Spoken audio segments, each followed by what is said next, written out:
Cancer, Cancer rising. How you doing, Cancer? This is your reading for the Pisces Virgo nodal shift that happened on the 11th or 12th of January, depending on what part of the planet you are currently residing. Ishala diala, diala madoela dianima dufala diatanima.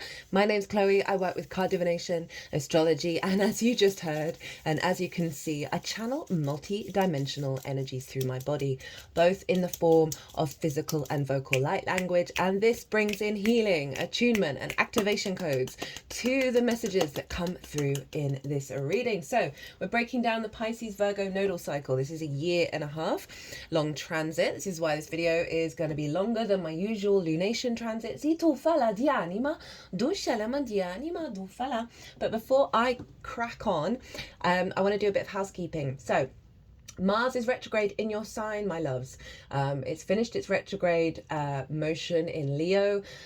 This whole retrograde cycle ends on the 2nd of May. Mars retrogrades the least out of everybody. It's your personal connection to your motivation, your drive, your action. It's happening in your sign. There's 50% off all personal readings based on the Mars retrograde, where we'll go into the weeds of your natal chart and how the Mars retrograde is affecting you personally. If you want to take me up on that offer, email me directly and they are 50% off. Also, second bit of housekeeping, I have set up a new channel called Quantum Vibe Tarot. I've linked it into this channel, so you'll see it on the homepage. The link is also in the description box. There's only 2 videos up at the moment. It's where I get to be more playful, a bit more, it's not like fixed in astrology. There's lots of stuff going on, more channeling. It's more kind of, at the moment so far, it's more like timeless transmissions and activations and downloads, that kind of thing. The first one is healing the wounded inner child, and then the follow-up was then activating our higher avatar of love. So those are out there. I'm using lots of different decks. I'm moving through the messages very quickly. They're shorter transmissions, and also I'm on camera, which still blows my mind that I got around to doing this. So if you feel drawn to it, if you feel like that's something you want to connect with, I'm going to be doing a Virgo South Node transmission and a North Node Pisces transmission, right, of bringing in the activation of us working with the most integrated and expansive intention of that transit. They're going to be coming out, when are they going to come out? Within a week, I should imagine. So that's the general housekeeping. Other bit of housekeeping in relationship to this transit. I've done a 3-part series where I've really gotten into the energy of this nodal transit. And in part 1, I explain the meaning of the North Node, the meaning of the South Node, why eclipses are significant, and also in part 1, tap into the energy of the North Node in Pisces. I pulled collective tarot, also pulled these oracle cards during that part 1, and I had a lot of channeled messages come in the lead up to this transit. I've been feeling this for a while now, and everything that got channeled is showing up since I've done those readings. So I'm not going to be talking so much about Pisces or Virgo so much in this recording. So if you really want to go deeper into the sort of the bigger intention and how to work with the North Node in Pisces, South Node in Virgo in a sort of more collective general way, go check out that 3-part series. Part 2 is Virgo, and then part 3 is the 2 combined, as well as lots of astrological things that you can work with for this whole transit. So that's acting as a baseline of what's showing up here.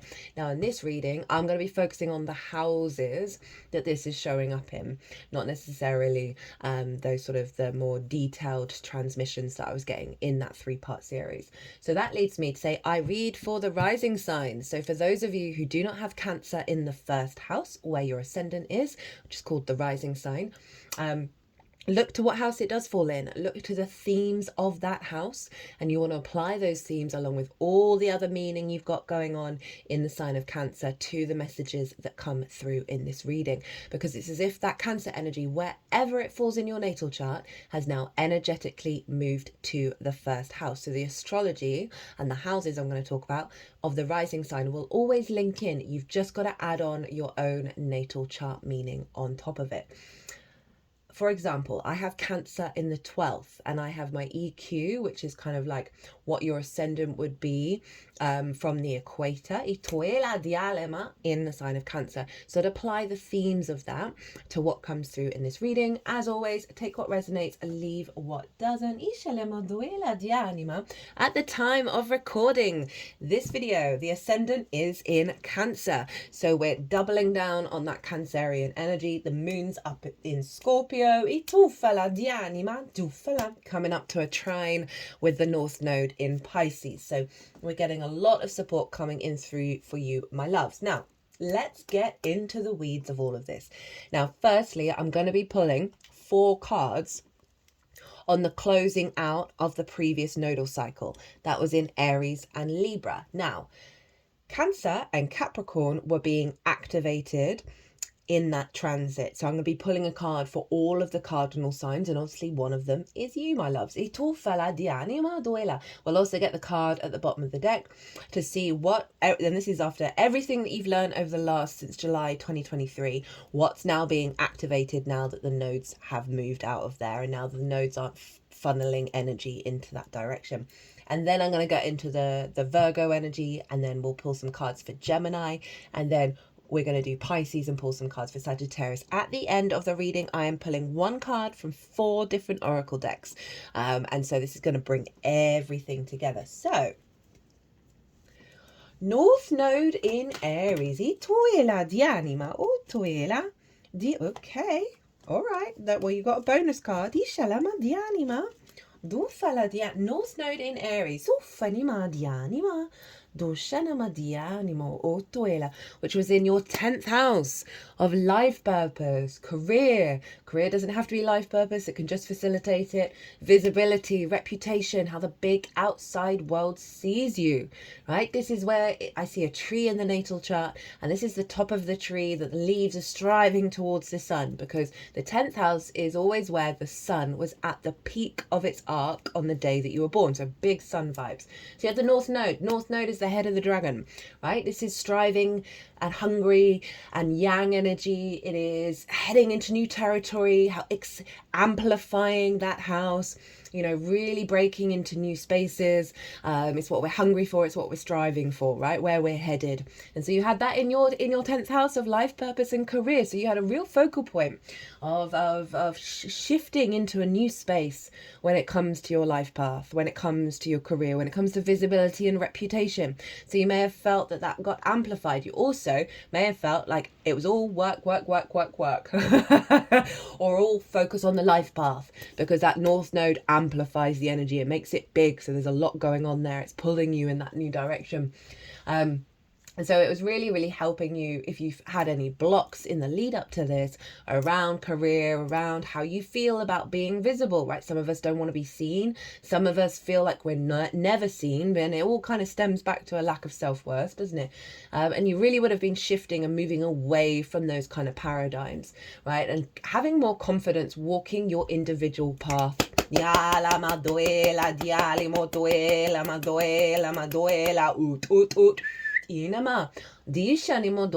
that's closed out, right? And now you're going to be working with that energy and building on it. The South Node in Libra, the tail of the dragon, more of an inner yin esoteric experience.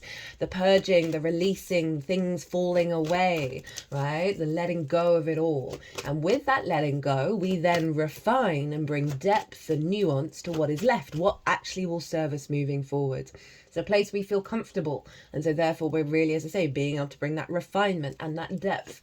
And it was over in your 4th house. This is your roots, right? This is the right at the bottom of the chart. This is your roots and your foundations, both literal and figurative. I see a root system. We need our root system strong and healthy in order to expand and grow. It is the ancestors, both blood and soul lineage, the parental figures, the roof over your head, and the things that you do in private. And so that South Node being there, you may have felt a little bit withdrawn when you were at home, a little bit more contained, a little bit maybe internal rather than outward expressing. Structures around the home. both literal and figurative, may have fallen away. With the South Node, we've always got to trust the process, because we can really struggle with letting go of things, and we can then catastrophize, whereas the South Node just pulls away that which isn't going to serve you for the next 18 to 19 years, which will be the next time the South Node is here, the North Node is in Aries. So if there were certain distortions, perhaps coming from parental figures and ancestors, of how you're supposed to walk your path, what does home and security mean to you, because the North and South Node are always interlinked, would have pulled down those sort of parts of the root system, or the way in which you feed that root system that was fundamentally not in balance. Things would have fallen away with that. You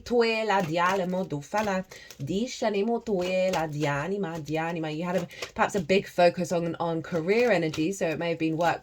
You just may have found yourself not necessarily finding that time to rest, finding that time to recuperate. Letting go, as I say, of wounds from the parental figures that have stopped you from walking your path, stopped you from feeling safe and secure, and really condensing your capacity to be in your power in the fourth. And I know that sounds contradictory to what I was saying about the release. I happen to have the South Node in my fourth house, and the level of capacity of refinement I get done in the home space is next level. It's just huge. That honoring of releasing of old patterns and then cultivating what is left behind. I've been using the metaphor, or the imagery of, I don't know if metaphor is the right word, the imagery of what the South Node's all about. It's essential oils rather than eau de toilette. Right? For those of you who aren't aware of the perfume vibe, eau de toilette is a really watered down, often very synthetic fragrance. Eau de parfum is a lot more intense, less watered down, less synthetic. But essential oils is what the root comes from, where you need very little to get a strong smell. So that's the condensing and the power up, right, that you've had in your home space. So toela dialamo do fala dianima, dialima di shalamo toela dianima o toela di shanima o to fala dianamo toela. So yeah, South Node, you may have just felt a little bit internal, as I said, like, so if you were living with people, it may have just felt a bit that you weren't engaging so much because you go within and you found a deeper spiritual meaning in your root system, right, of how you build and how you grow from that structure with this transit.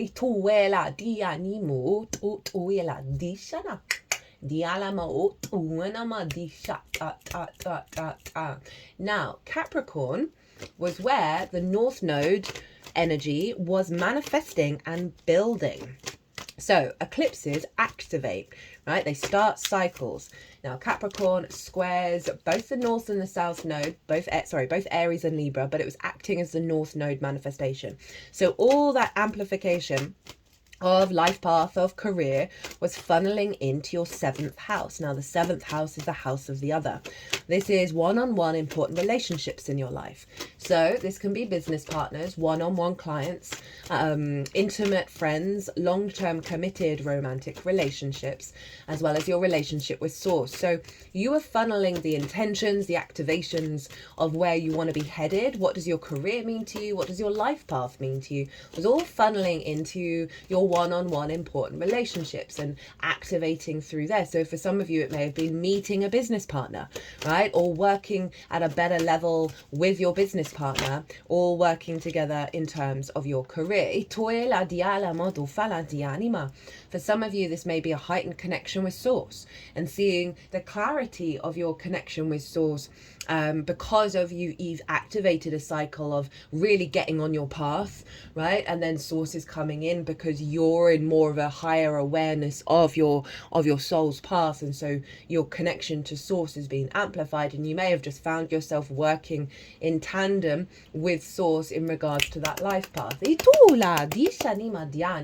For some of you, this may have been like, okay, I'm heading into new territory with my life path. I'm heading into new territory with my career. How is that affecting, say, in a romantic relationship? How's that affecting the person that I'm with, right? There may have been healthier dynamics showing up there, a healthier understanding of the significance of having important people in your life because you're more attuned to your own path, so you're not getting distracted by certain things. 7th house is about commitment, right? It's about integrity. You can't really have good one-on-one if you don't have that. For some of you, it might have been more clients come in. It may have seen a level up in commitment with a lover, right? Of that sense of, because that can be a life path of like having a really healthy relationship with another person is one of the most profound things that you can do in a lifetime. It doesn't just have to be a lover, it can be a friend, whatever it is. So everything was building in that direction, right? Some of you may have wanted, don't know if you can hear the rain that's going on right now. We've got a big storm coming this weekend. And the winds are coming before that Aquarius new moon. Yeah, so you would have seen like the momentum show up in the 7th.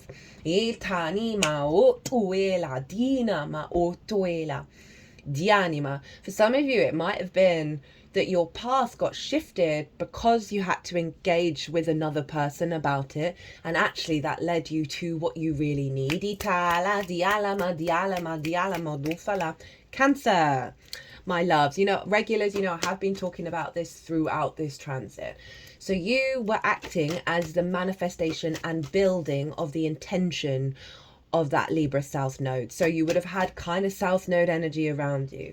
And this is about the releasing of set parts of the self, right, that aren't in alignment with the truth of your root system.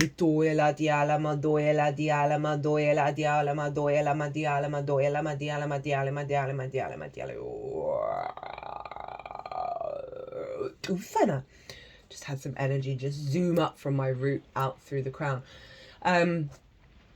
What was I saying? Yeah, that South Node refinement, right? And also the inner experience would have had you start shifting and changing who and what you are in the best possible way. That's meaning that you're no longer funneling through your actions and your deeds, the first house, the house of self, things that don't serve your root system, things that don't give it nourishment. You would have seen the intention of that South Node of strengthening that root system by letting go of old habits, particularly around parental figures, ancestors, like I said. They may have found how you move through the world and how you understand yourself. And those would have been falling away. But you would have definitely felt a withdrawal with that Cancer energy. Right, this sense of, because South Node energy can be difficult, can be really difficult, right? But you got to trust in the process, because it's just operating in a way that we don't think is positive, but it is. So you would have maybe just felt a little bit restricted in your full embodiment of self. You may have been working through certain issues around who are you. It would have been perhaps facing certain aspects of self that you might have felt uncomfortable about, like, and that South Node would have been bringing it to the surface in order to let it go and purge. It's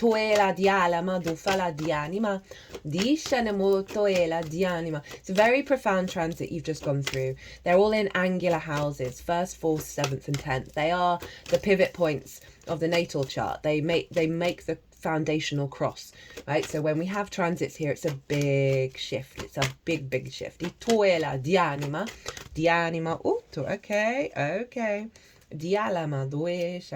Okay, no, I'll try and remember those. I feel like that's a half message.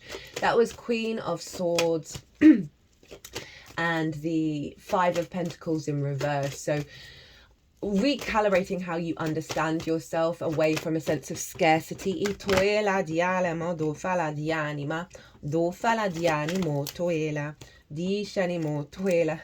So a couple of cards, there's quite a few cards that want to say hello, but I'm not feeling like it's the final card. We got the 8 of Swords in reverse and the 3 of Swords. So that's letting go of limiting beliefs, right? And heartbreak that may have been stuck, right? We've got a lot of trauma in the 4th. Essentially really liberating you.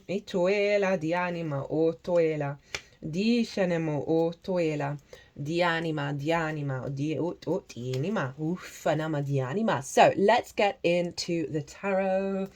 The Aries North Node. What was going on? What's activated now that the node has left that sign? Well, we got the King of Cups and you got your bonus card, the 10 of Cups. Right, really kind of, it's happened in a lot of the readings where sort of Pisces and Virgo energy has been showing up in this cycle. Like it's all prep work for the next section. So we got the King of Cups. King of Cups is very emotionally grounded, right? It's not drowning in its emotions. It's not lost in its emotions. It understands the power of every single emotion that we have. And that the trick to it is staying very neutral to the experience without denying the experience itself, right? It's about really harnessing that emotional body. So this is kind of tying in the Cancer energy as well, and all these 4 signs were all interacting with each other, right? They're all connected. That there's a real sense of maturity and sovereignty of your emotional body. Say, for example, like throughout your career, everyone keeps getting that pay rise or promotion and you don't. And you kick off and it upsets you and it dysregulates you. This King of Cups is like, not anymore. No, thank you. Not bothered. I'm doing my own thing. I'm walking my path. I don't need anyone to approve of who I am. I am the King of Cups. I've earned my place. It's very creative, very imaginative, very intuitive. So I really love that showing up of you intuitively knowing what stages to and steps to take in regards to your life path and your career.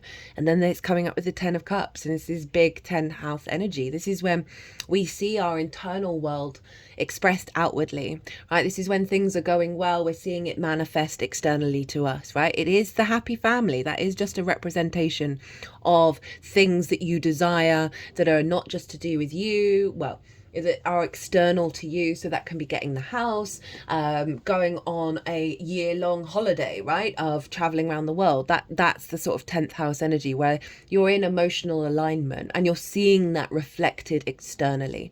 And so some of you, it can be about having a more committed relationship, having this sense of structure and security in your home space, in working together. But overall, it's just a general energy of you're going to start seeing and feeling good about your path and seeing that manifest outwardly.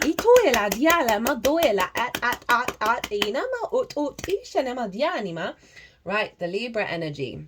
We have the 7 of Swords, which I really like because we've got the Moon in Libra card here with the 2 of Swords. This figure is stealing away the 5 of Swords. The 5 of Swords is, for me, the most difficult card in tarot.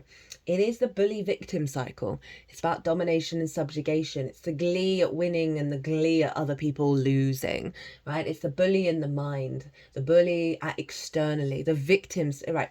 They're 2 sides of the same coin. It's very rare for the bully to have not been the victim initially. We're just bundles of love, really. It's a very small percentage where there's something in there. There's a literal brain thing where that's not the case. Predominantly as a species, we are love bugs. That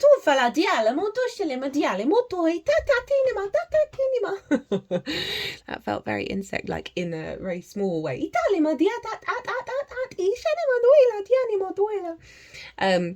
And this is all about thinking differently. This figure is stealing away that 5 of Swords. It's like that 5 of Swords is no more. We've got the Moon in Libra card where you're in your inner balance, in your home life. There's no longer conflict rooting around in your root system. Yeah, there's no longer that victim mentality, that bully mentality in your root system.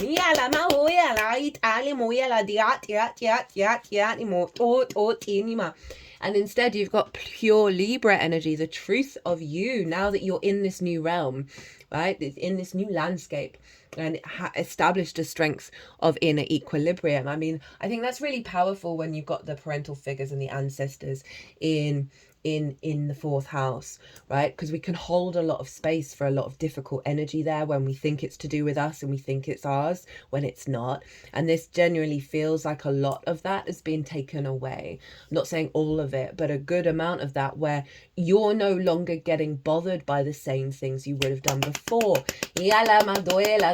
I also see it in terms of the root system, that there are certain parts, certain root systems that don't serve you, that this energy is taken away for you and left like your core in a balance. It's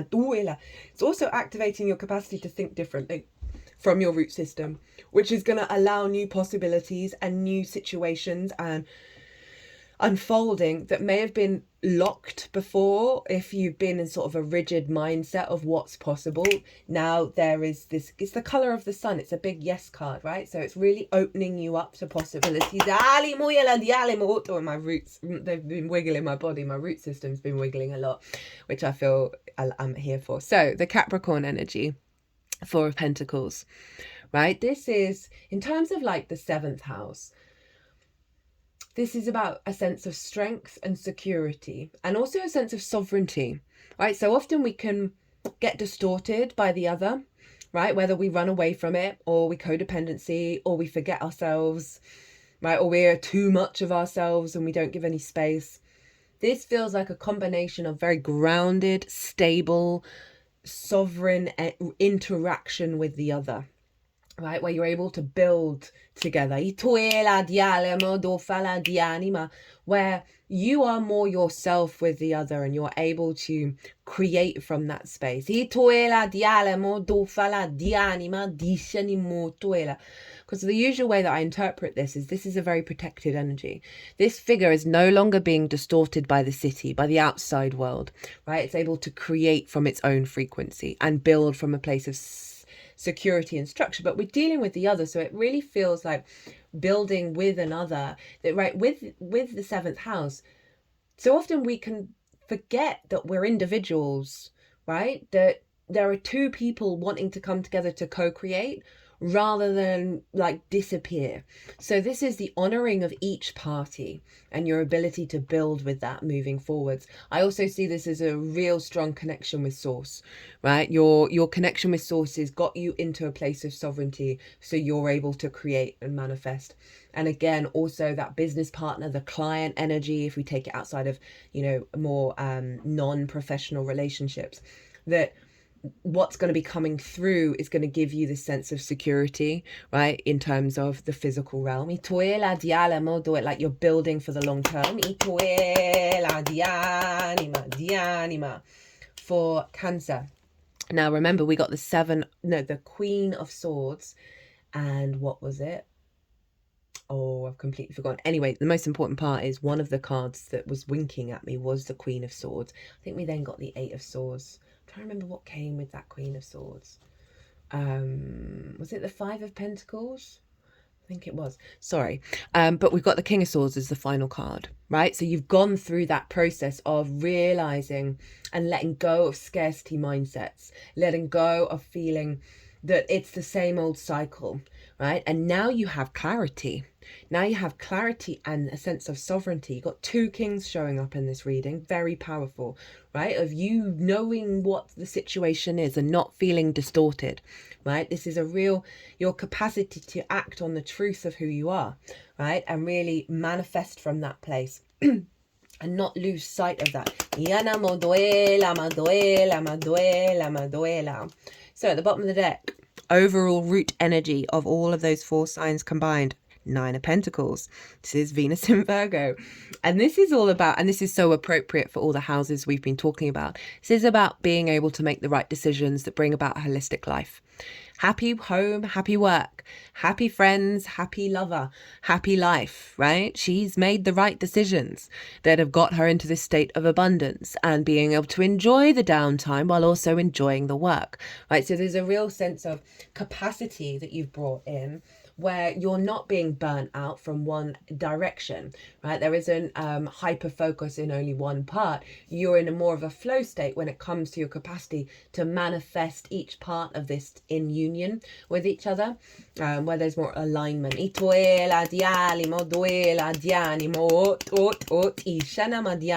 I'm going to cut the deck and put the cards back, and we're going to see, because I do this after I do readings, and every time I'm like, but these clarifiers are so on the money, I really want to share, but I'm not going to do it with all. I'm going to do it at the beginning, and we're going to do it with the oracle cards. Dialima, with the King of Swords, we've got the Hermit, right? Knowing your own wisdom, not being distorted by the outside world with that Hermit energy. Love that. And also, interestingly, because obviously that was involving the South Node. This is where the South Node's going to be, and the Emperor's underneath it. So real like sovereign energy that isn't, I'm not getting that it's combative or egotistical. It's just very grounded and very present and very clear. I tu fa la di anima. Di anima, the Tower, has come with the Four of Pentacles. It's in reverse, and I feel like whatever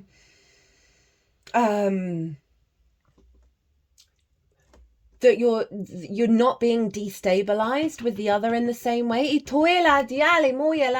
Certain structures have been pulled down with the previous transit, that is got you to this place of stability, right? The Tower in reverse means that's the end of the tower of pulling down of structures, and that Four of Pentacles is all about stability, right? So you're building from a really firm place when it comes to one-on-one. Yala, Nine of Swords to go with the Seven of Swords, right? Okay, they're wanting to sort of highlight that it's in reverse because they're putting it up that way. That you're letting go of this anxiety, right? This fear mindset in the home space. Libra can have a lot of anxiety, right? It's ruled by Venus, which is a night planet, and it's a day sign because it's a yang sign. So this is fear about the past, worry about the future, or vice versa. That means you can't be present at home. You can't, like your root system was fed with anxiety, fed with cortisol, and adrenaline, and that gets us only so far. And it really feels with that Seven of Swords, you're like, not anymore. It's just not. It's not the vibe. So these cards are going with the Five of Pentacles in reverse, moving away from a sense of scarcity, of feeling left out in the cold, not feeling supported, and activating a big power up. Okay, my loves, let's crack on with I didn't mention about the oracle reading. So most of these oracle cards, apart from these two piles, which I pulled during the Pisces reading, during the Virgo reading, I pulled before doing any of the videos I've done in this transit. The oracle reading will come out after I finish the all 12 signs. I've only got Aries left to do after this one, so you might want to come back and check that out. Other thing I want to say before I get into Virgo and Pisces is, for the Virgo side of it, look to where your Mercury is in your natal chart, because it's going to be affecting the Virgo and the Gemini quadrant half. And they're kind of squaring each other, aren't they? Yeah, they are squaring each other. That the themes of the house that Mercury's in are going to be playing a role in what comes through here in the general message. So if you bear that in mind, maybe pause the video, get your chart up, look where your Mercury is, look to the themes of that house, and then you can bear that in mind when this is all going on. There are other things you can do to get even deeper into your own natal chart. If you want to do that, if you want a personal reading, my website's everywhere. If you want to pay by PayPal, email me directly. Right. And we'll do I'll remind you of it's Jupiter over on this side. So Virgo South Node.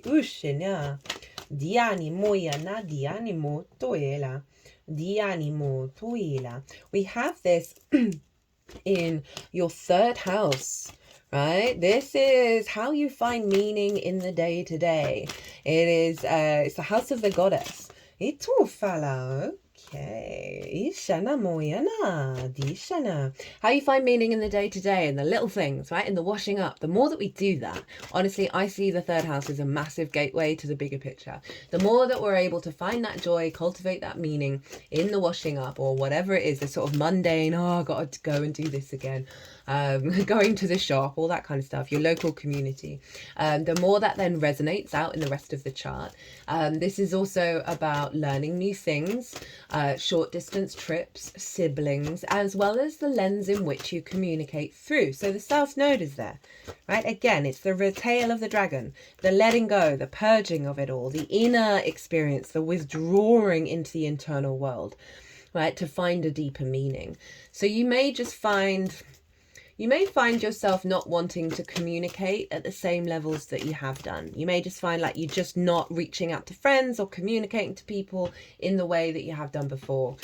In order to really like condense the way that you communicate, you might just find it's a bit restricted. You just might find yourself, if you've had lots of local community activities, like you go out to do, certain things, meet with groups in your local environment, you might just find you're not really feeling called to go and do that.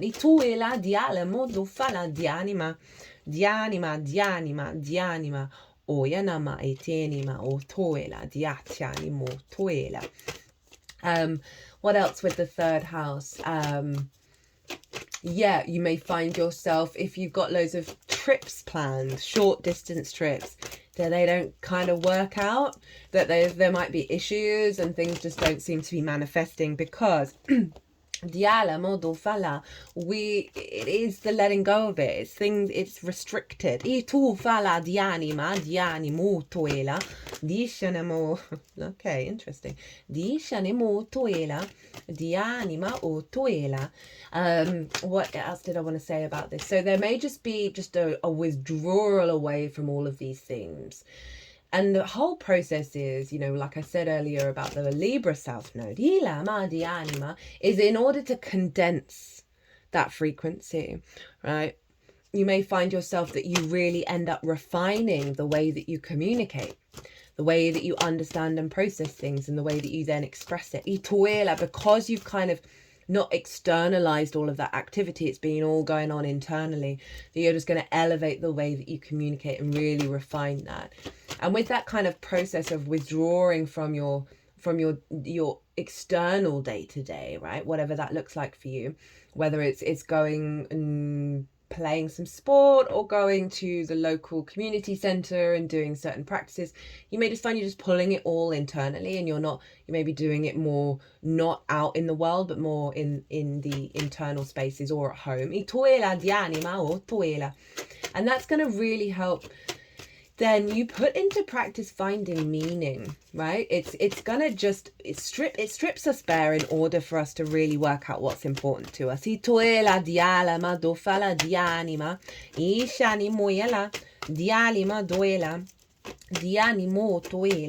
before I carry on, I want to say two of the main things that came through in the collective readings. I go into it, as I say, in a lot more detail in that 3-part series. This is the axis of Virgo and Pisces is practical magic. Okay,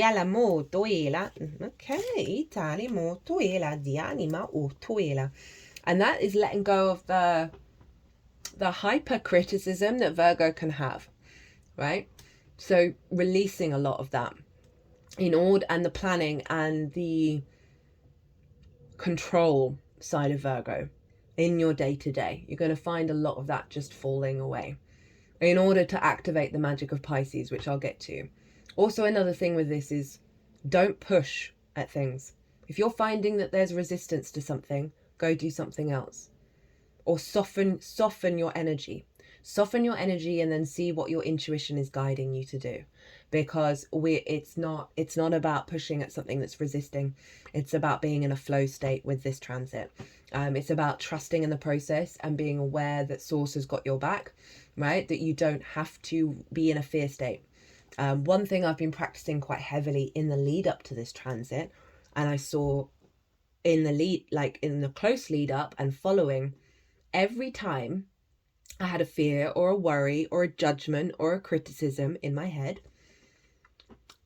working through it and then getting to a point, in lots of different ways, but getting to a point where my physical vessel and my emotional body let go of the fear, despite my brain. I'm a Virgo sun, so I can convince myself that objectively what my catastrophizing brain is saying to me is very valid, right? It's been like that my whole life. It was constant for most of my life. It's diminished a hell of a lot, but it pops up every now and again. I'm not worried about it. I try and embody that King of Cups, but it's very convincing, that Virgo voice. But every time I found that my physical vessel, Virgo, my emotional body, Pisces, but let go of the fear, softened and went about my day as if that fear didn't exist, almost immediately, not every time, it would maybe be a bit later, maybe the next day or whatever, or maybe a week later, but in very quick succession, something would happen externally to me that would highlight that I did not even need to worry about that in the slightest, right? And this is also like, if you I didn't do this, oh no, someone needs me to do that, and it turns out that person doesn't need you to do it, and you didn't need to worry about it. That's kind of the vibe with this, and it's been showing up really loudly. Sorry about that, I just had to pause. I had this cough this sort of need to clear the throat chakra. And obviously we're dealing with the house of communication. So you're going to be doing a lot of purging with the throat chakra. You may find yourself having physical symptoms with the throat during this transit, because it being the third house of communication. So bear that in mind. And, you know, if people say to you, hey, I've not heard from you, hey, you don't seem to be as chatty as you used to be, just let them know about the transit. You know, it's sometimes we are very overwhelmed by the energy, and there's not a lot we can do about it. And so letting people know, okay, this is going on, and it's going on till July 2026. Bear with me. I'm laughing because I've just had this transit, and yeah, the level of, it's just quite profound of how much meaning I found in the day-to-day, how much I found a truth in my voice more than I've done before.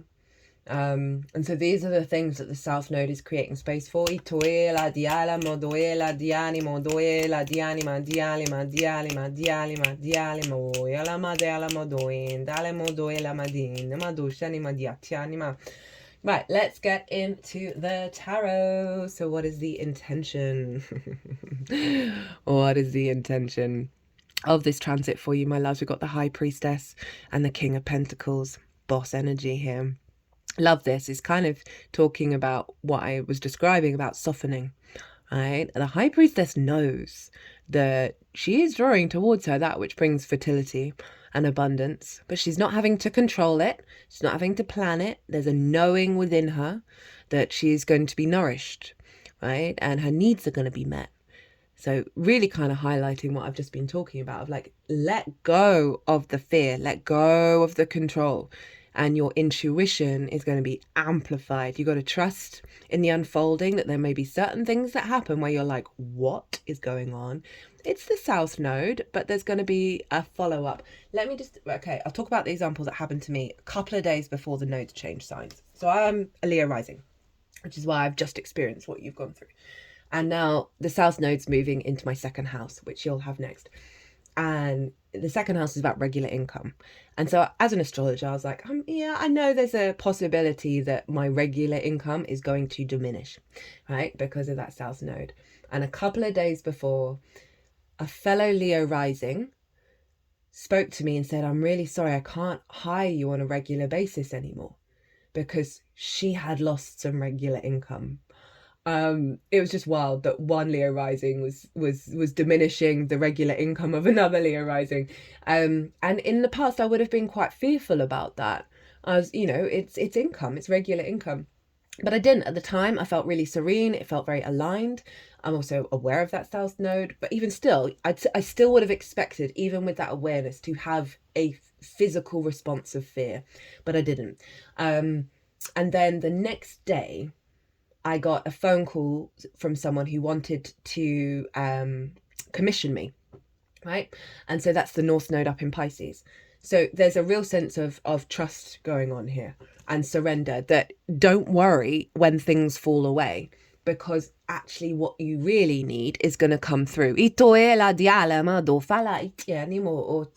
love this as a root intention of the way that you find meaning in the day-to-day and how you communicate with the High Priestess. Very intuitive, very flow state, knowing your frequency is cultivating a sense of resonance with the spiritual realm and the 3D realm, that's then creating this sense of feeling good and abundant, and very intuitive in the way that you're communicating. So that's going to be really highlighted.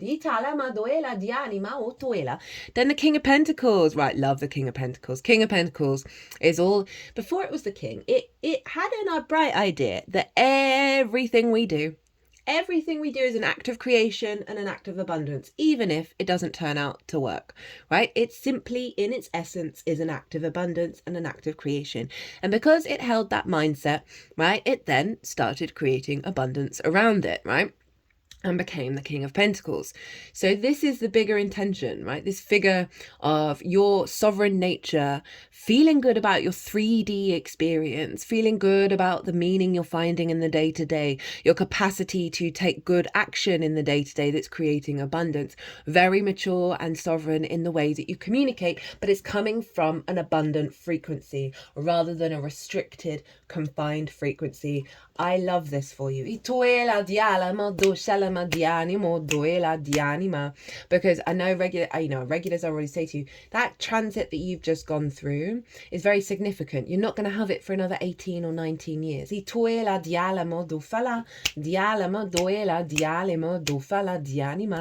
it's prepping for when the South Node actually moves through your sign as well. So it's always supporting the future transits. And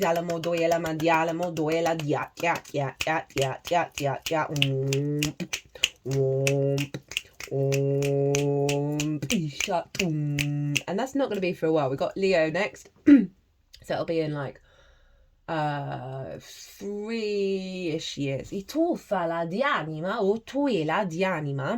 Right, so the challenge is the Four of Pentacles. So with this one, I feel, because I always go with what the first frequency comes into my head, and this I feel is more the traditional way of looking at this card, which is about holding on, gripping tightly to your previous structure.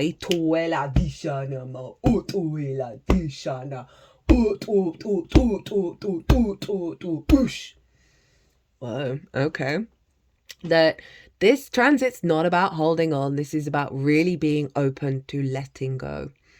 So letting go. There may be certain ideas that you have about how you find meaning that are fixed and rigid. There may be certain ideas about how you're able to communicate that are rich. What words did I just say? Fixed and rigid. There we go. Where you might be not okay about the changes that are coming.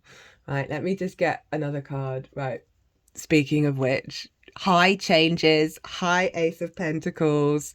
Cut the deck to get some advice on this one. You got to focus on fresh new energy that's going to emerge as you let go, right? As you really allow yourself to soften and not, right? The Virgo energy, what's being released is our materialistic, rational, linear understanding of reality. It's not that it's going away completely, but we're bringing in new things.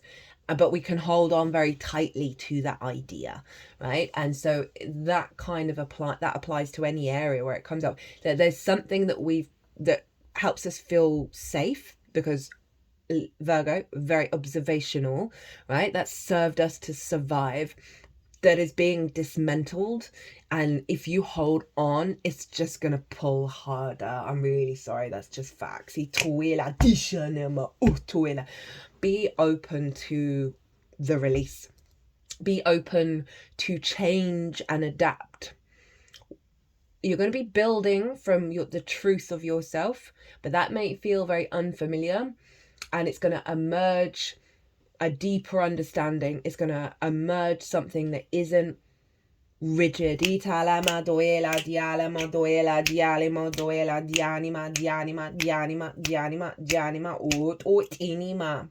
So, how to work with this energy? 5 of Pentacles in reverse and the 4 of Swords. So, focus on the fact that you're not in a scarcity mindset anymore, right? That's not the vibe, right? That can be so much of what we learn in our early years at school, sibling issues, not feeling supported, feeling a bit isolated, as well as how you find meaning in the day-to-day where you're not connected to source, right? This is a church, and that's just a representation of something bigger than yourself that you feel and see in the day-to-day.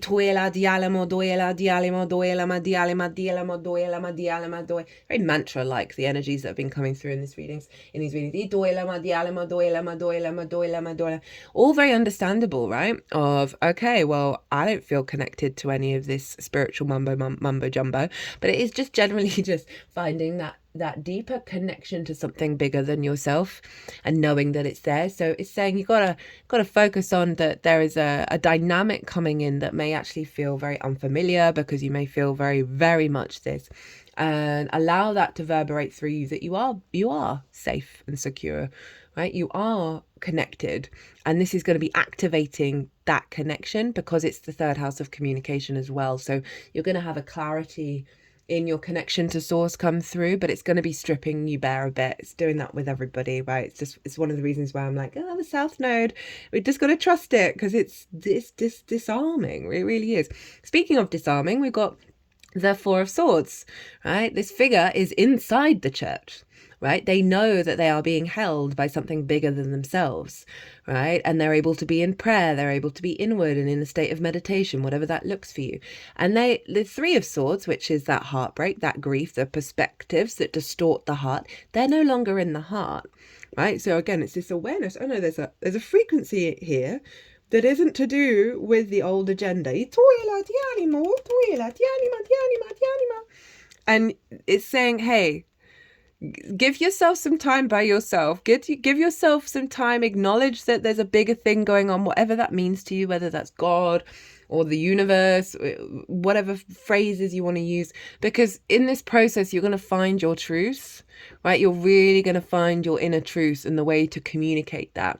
If there's just a sensation of, that there's more going on, even if you don't know what any of it is, that you're connected to, and it's giving you the space to work through old wounds that aren't here, but sometimes we need to work through them. I've certainly went through that with that transit, to get to condensing the truth and how you communicate, the truth in how you feel connected to the bigger picture in your day-to-day. Oh, love it. Love it, love it, love it. And that's all going to help with this. So that's how to work with this. What's at the bottom of the deck? Well, oh, hi, Pisces. We've got the moon cards. We've got the High Priestess and the moon. So the High Priestess is, in fact, the moon's card. So there's a real sense here of your intuition showing up, right? Of more psychic tendencies. The moon is very psychic card, right? It's things going on in the unseen realms that you're more familiar with, you're more comfortable with. It's part of your evolutionary growth to engage in these things and be open to them. The moon represents our intuition, our emotional body, whether your needs are being met or not, and how to give and receive nourishment. So the moon showing up is like, no, you're elevating how to do that, because you're letting go of a lot of old structures that genuinely don't serve who you are anymore. And as I said, heightened psychic energy. We're all psychics, by the way. We're all channelers. We're all intuitives. We just do it in our own ways, and we're each at different stages of activation. Just had some energy come out of my mouth. So they've cleared some space there. They're kind of blowing all over the card now, because we've got the wolf and the dog. And this represents our instincts and training, right? So it's an evolutionary journey up this pathway that you're activating a cycle of doing this training, whether you're conscious of it or not, that is going to lead to a heightened connection with your gut, right? Your intuition, and the power of that.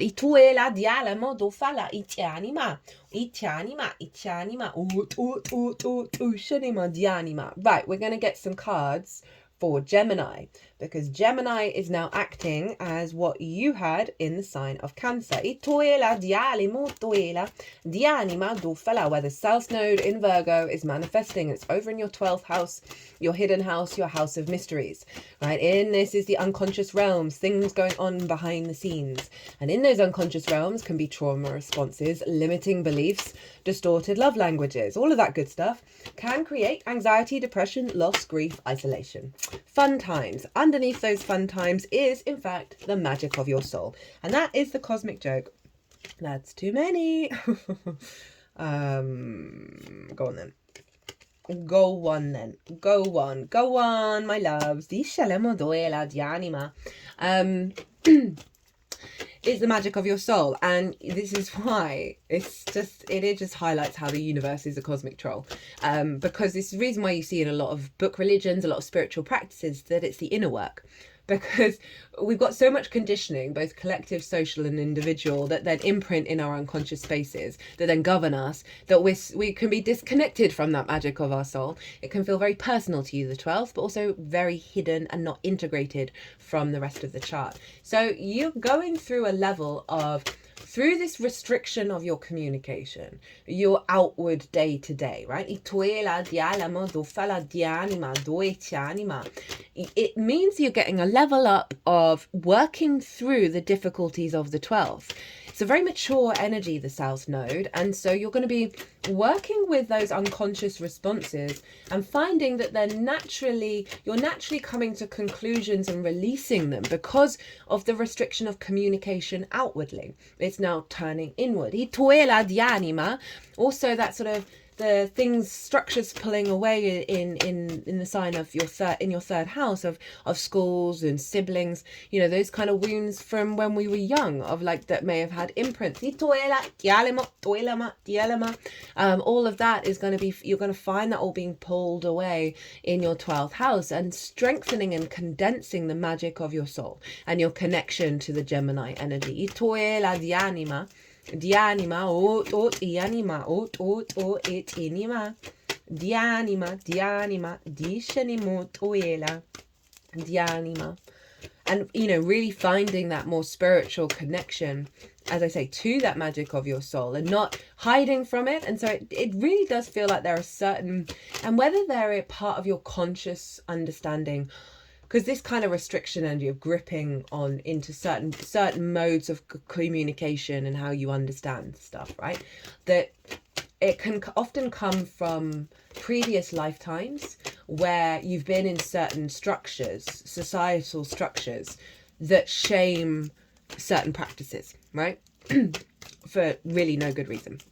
And so that's where there can be the restriction of like, oh, I'm not going to expand into the unseen realms in the way that you're actually capable of doing. And I'm not saying you're not doing it at all. I'm just giving a reference of where there can be restrictions that are falling away, that you're like, I don't even know what you're talking about. So many of us hold a lot of dogma from book religions from previous lifetimes. And so that can really block our connection to source at its truest level. And I really feel with this combination of the 3rd and the 12th of letting go of a lot of that.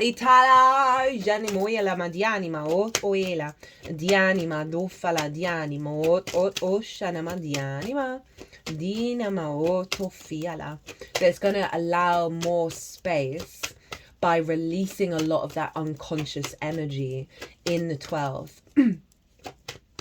That's going to allow more of that magic of your soul to take up more space.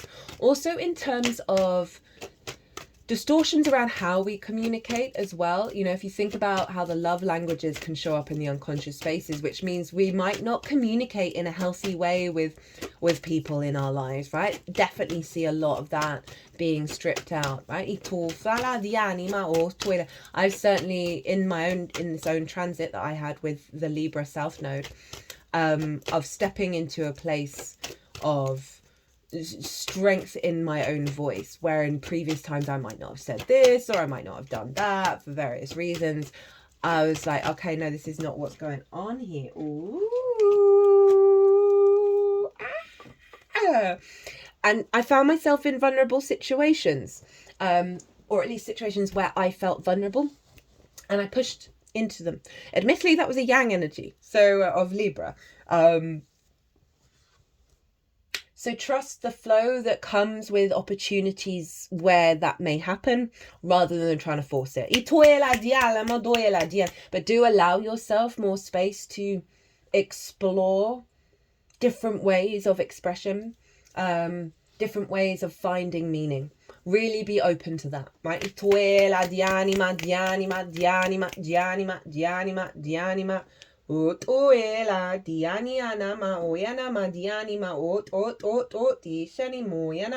Okay, let's get into the tarot for Gemini. So here are your bonus cards. We're only going to have one. We got the 6 of Cups, that King of Swords again, and hi, the Empress. Hi.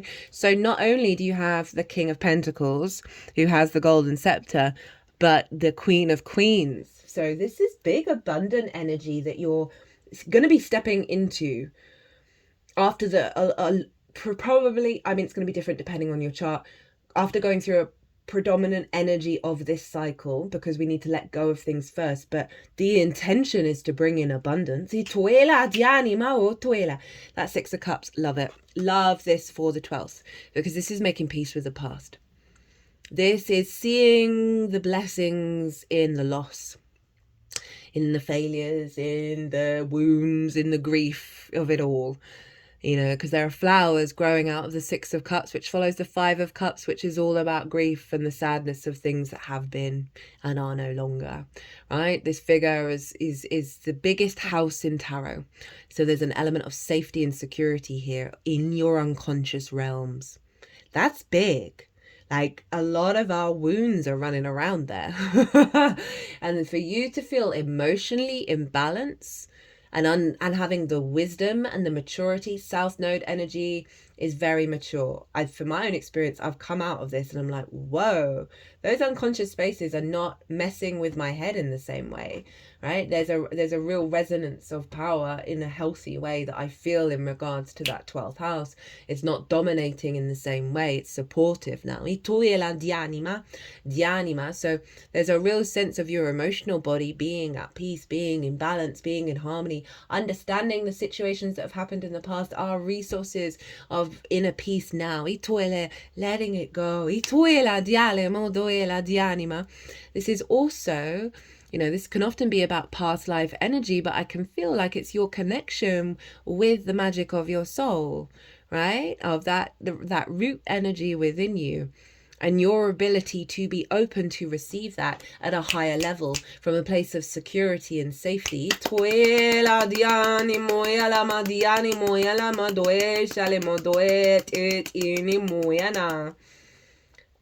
King of Swords, the Empress.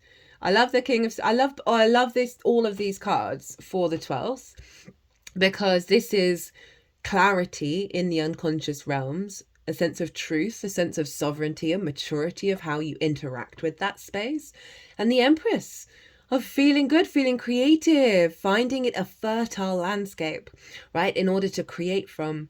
So lots of like heightened intuition, heightened connection to the magic of your soul in the 3D incarnation, right? This beautiful, abundant energy, but coming with that peace, that initial card of peace in your emotional body, then clarity, and then the fertility of it all. How to work with this energy. We have, this made me chuckle when I was going on about you like, activating more magical skills and connection to source that there may have been a resistance to from a past life or this incarnation, right? All depends. When I was little, supposedly, I could see spirits. And then adult told me they didn't exist, and it switched it off in my brain, right? So it's that kind of dogma, right, that we're breaking out of.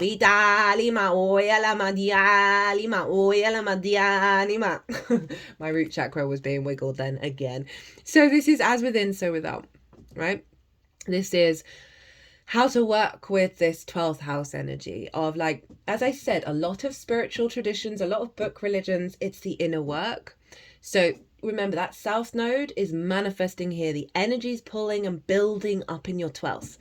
So all I can recommend is give yourself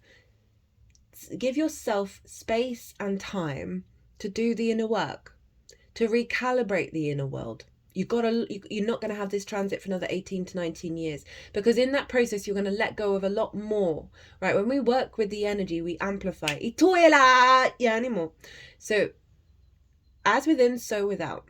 And it's interesting because Gemini is Mercury ruled, and this is a Mercury card. This is Mercury's card of give yourself space to go through the whole process and understand that what you're experiencing is a resource for you to get back to the magician, even if it's difficult, right? Because they know that some things come up to the surface because they're being released. But this is the understanding of the power of self. And I know so many of us get triggered when we're kind of told, oh no, you create your own reality. We're like, yeah, but this is going wrong, and this is this, and this is this, and this keeps happening.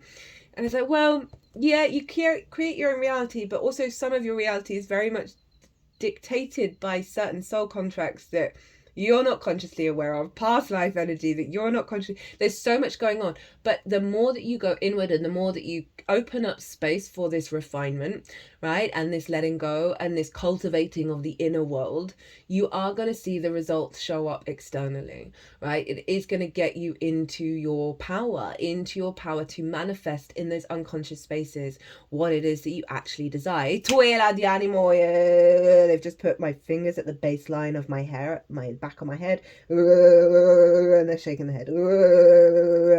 Now the throat. Ituela di animo, do filima, do falama di animo, do inima, di animo, do fala di animo, do fala di animo, o toela di anima, do fania, anima, o inima, o. They were just saying while that was going on that they're opening up a portal in the throat for us all collectively, to have the confidence to access this kind of frequency, because we can be quite scared of it, in order to bring more magic into your life, so you see the power of your capacity to manifest. And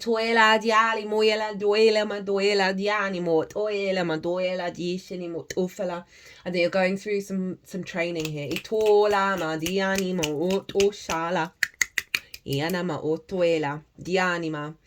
Bottom of the deck, Nine of Swords in reverse. This is great for the root intention, because the Nine of Swords, this is very 12th house energy, right? Sleepless nights, anxiety, depression, or adrenaline and cortisol. Not quite depression, sorry, don't know why I said that. But it's predominantly anxiety, although it can have a knock-on effect of then getting really depressed, but it's more that high-octane depression. Of like regret about the past, worrying about the future. This card, I think, has already popped up for you. And not being able to be present, not being able to be in this incarnation, and it's come in reverse. So it's letting go of a lot of those wounds. That's freeing this up. You just got to be open to this experience and the refinement process. Be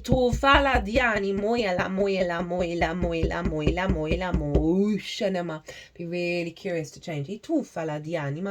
Di animo, toela, di anima. I cut the deck a couple of times and I got the Temperance, Two of Wands, Two of Pentacles in reverse, and then the Hierophant.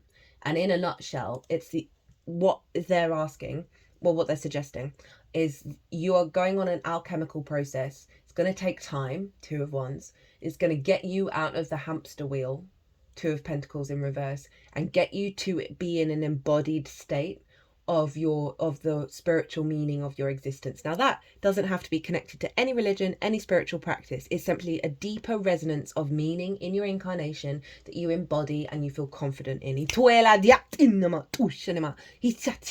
Right, let's get on with let's get some cards for the North Node in Pisces. Itinima.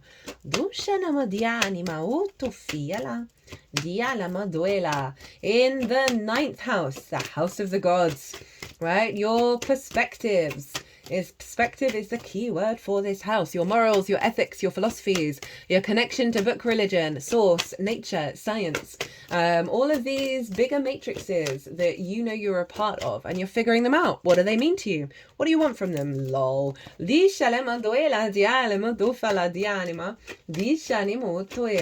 they mean to you? How do you share them? It's about mastering of something, right? And teaching. It's about sharing perspectives. We're not here to change people's minds.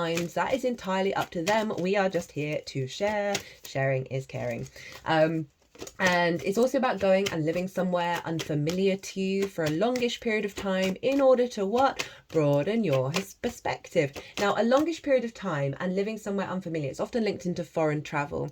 But I find, say you haven't left the country for a year, right? And you go on a trip that's further away from any of the other trips that you've made in that year, that will count as a ninth house transit, rather than having to leave the country. It all depends on what's going on in your life. So the North Node there, head of the dragon, what we're hungry for, what we're striving for. It amplifies the energy. It is yang in nature. It is pushing us into new territory. This is the delusional, non-linear. And when I say delusional, I mean it. I'm only expressing it in terms of how predominant society would look at the way that you work with Pisces, which is a very non-rational, non-linear, miracles out of nowhere, but they're not because everything's connected kind of energy. This is what I was saying about give your fear up. Give it up. Did I say about this in this video? Have I said that already? I think I have. Where I've been giving away my fear. I've been clearing it from the body, giving it up to source, and then immediately, boof. Hi. So, North Node in the ninth. This is cracking you into new perspectives. There's no getting around it. It's a focal point on how do you perceive and how do you understand and how do you share that information? How do you refine that and expand into new territory with that, right? There's going to be a real focal point on this sense of stepping into the unknown, right? It's also very compassionate, Pisces. And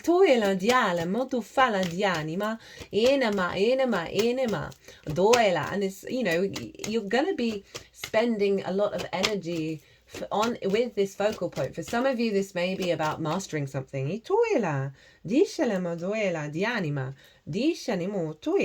Mastering something throughout this transit. It can be a really great energy if you're like, oh, that's a good idea. You know, it's the next higher stage in whatever it is that you're learning. Doesn't have to be a course or anything. You can just be doing it independently.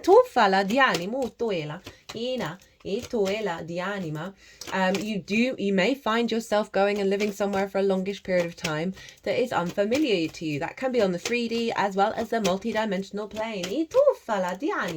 Heading into new territory in the way that you share your information, in the way that you teach and engage in that kind of frequency. It's going to be bringing in perspectives that are just really allowing you to stretch. You know, right? Sometimes our perspectives can be really rigid. Sometimes we can be that ninth house can get a real bashing from the outside world, because what's going on in the outside world is very overwhelming. And then our perspectives sort of then reorientate to all of that rather than the truth of what your actual perspective is. We can be very conditioned by the news that we read.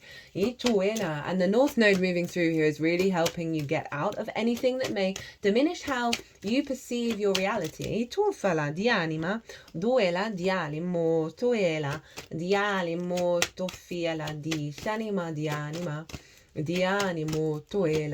And it's really gonna really amplify the elevation of these perspectives into new spaces.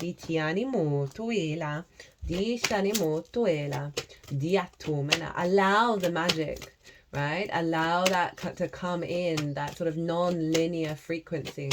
That they're gonna, I think I said at the beginning, practical magic, and don't push at anything that's resistant. If there's a certain perspective that starts feeling a little rigid and a little where there's friction there, go soften and realize, okay, well, maybe I gotta let go of that. Maybe I gotta move in a different direction.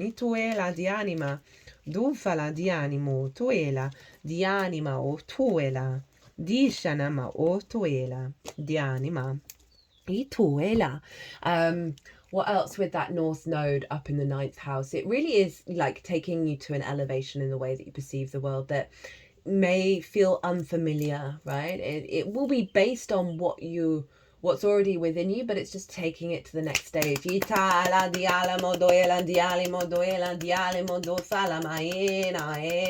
more that you understand your true perspectives and not based on the conditioning of the outside world, the more you're able to sort of walk your own path very strongly and very firmly.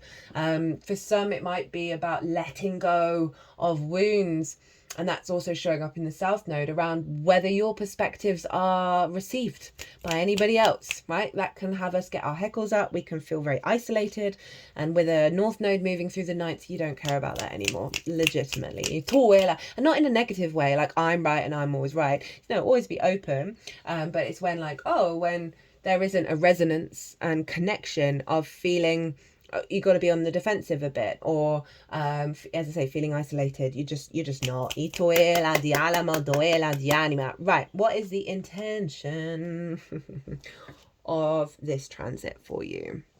Two of Pentacles in reverse, Two of Swords in reverse. So this card for me is the hamster on the wheel card, the survival energy of it all.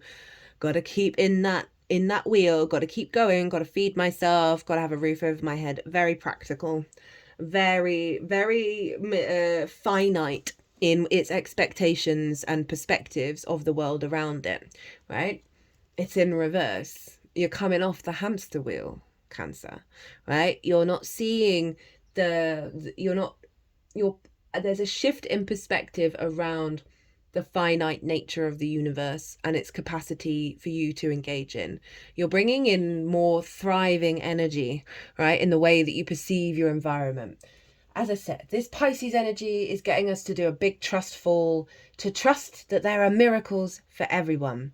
I had a really big download, which I'm going to talk about in the oracle reading, but I'm going to mention it here for you, that I always feel wretched if I don't have any money to give to anyone who's on the street, right? Who is, let's say, a wanderer. I prefer the word wanderer to homeless, because a lot of people, there is a part of them that engages in that experience of being, not without a home and therefore wandering.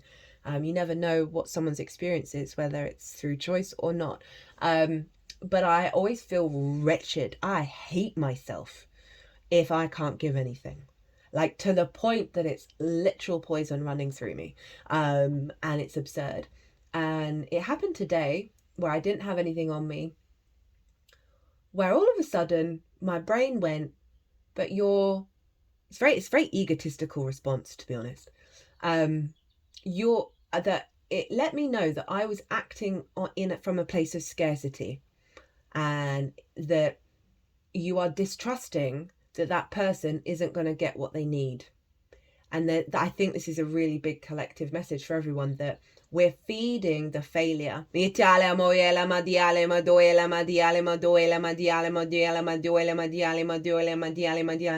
it's Pisces, it's collective, that we're all in this together, that there will be another connection point that comes along and that person's going to get what they need, for the day or whatever it is. That it's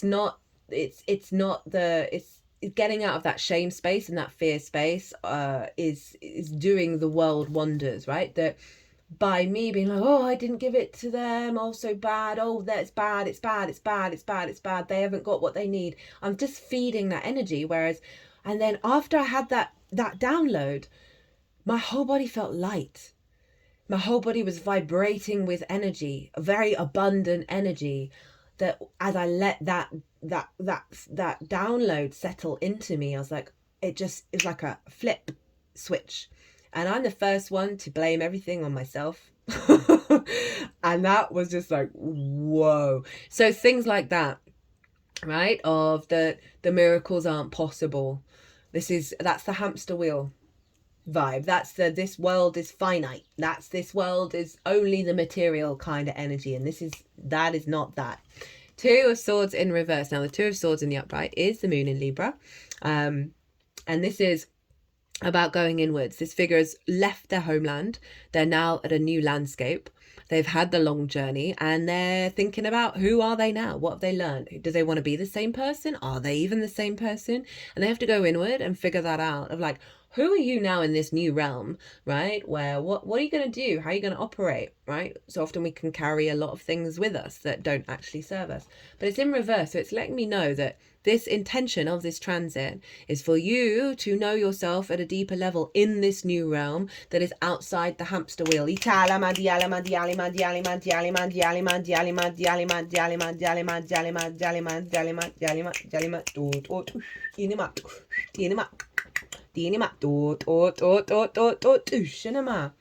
Woo! Okay, the challenge.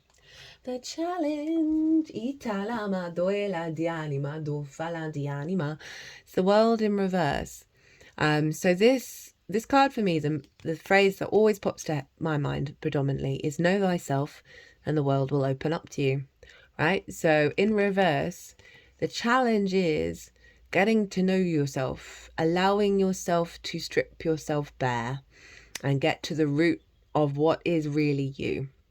Because it's kind of saying that the challenge is to let go of what you know and allow the dissolving to happen as you head into new territory.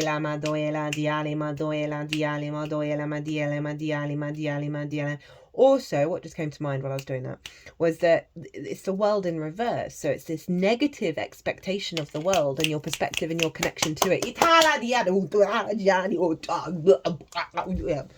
That was weird. My whole body was doing loads of weird stuff. It's like that frequency was leaving it. Itofala di anima. Duela di anima, duela di anima, dueni anima.